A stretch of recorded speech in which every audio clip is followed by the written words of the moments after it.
My name is Jeremy Pilarski, and this is my critique of the 1985 survival horror game Beyond the Forbidden Forest. Before I go into the game, I would like to offer a brief summary of the 80s computer scene. Consoles have been around since the 70s. However, computers also existed and competed for market share.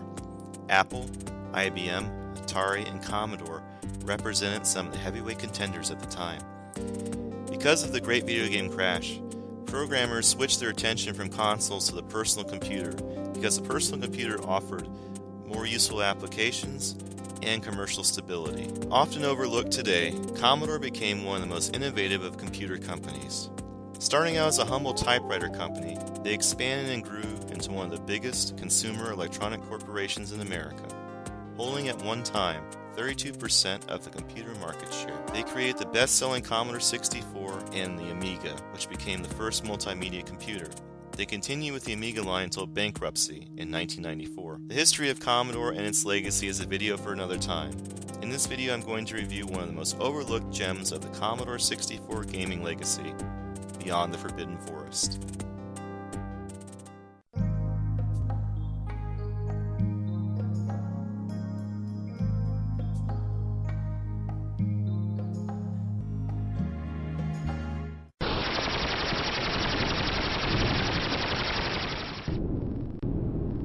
The creator of Forbidden Forest, Paul Norman, developed the original game for Cosby in 1983. Norman did not work on computers initially. Starting as a professional guitar player, he became interested in computers when disco dominated the airwaves in nightclubs. Essentially, disco forced many guitarists out of business. Teaching himself how to program with a Commodore VIC, Paul became an adroit developer.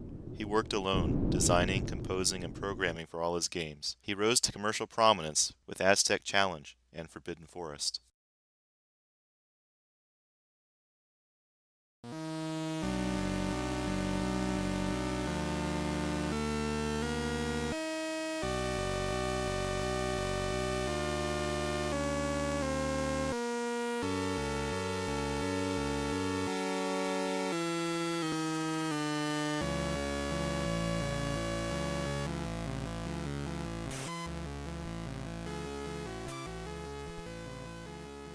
The Forbidden Forest represents one of Norman's notable achievements. The game featured a lone archer fighting hordes of different monsters. Though primitive looking, the intense gameplay and sinister atmosphere captivated gamers and kept them glued to their CRT monitors. Norman went out to improve the limitations of his first game.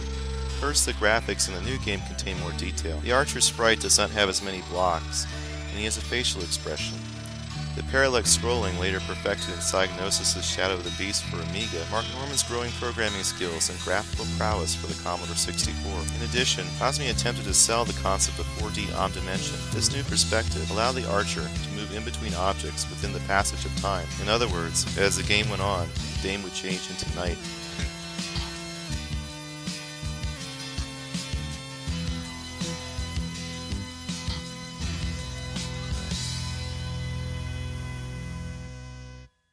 The game's soundtrack received a melodious boost by taking full advantage of the 64's legendary SID chip. The game's ambience immersed the player in a creepy, apathetic environment. Furthermore, the game featured elaborate death scenes for the archer's failures. These scenes look dated today.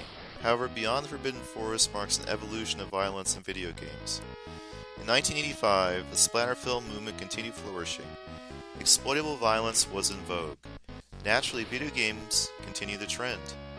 For those growing up in this period, the graphic violence presented in Beyond the Forbidden Forest is a stark contrast to games like Nintendo's Super Mario Bros. When Mario died, he simply fell off the screen. The archer, however, faced everything from dismemberment to immolation. His pain lasted for more than 5 on-screen seconds. Blood spurted all over the monitor as he met his grisly fate. Still, even with these improvements, the game's fault detracted from its enjoyment. Scorpion wins. Fatality.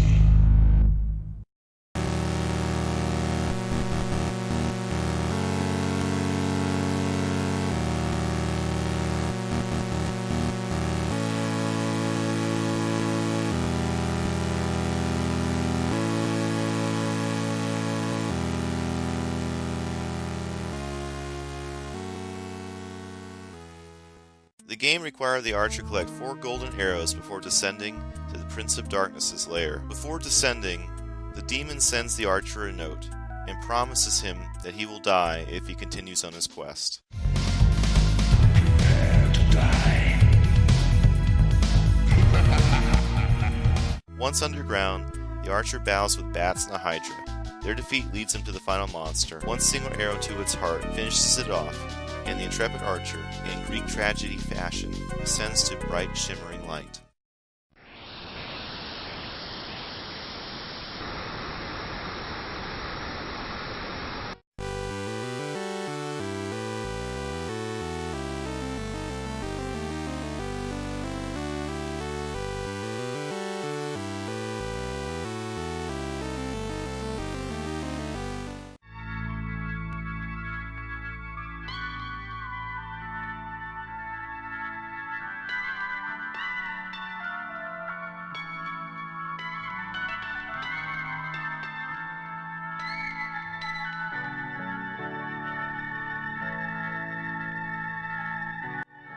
In retrospect, the flawed Beyond the Forbidden Forest inspired new programmers to improve upon the survival horror concepts.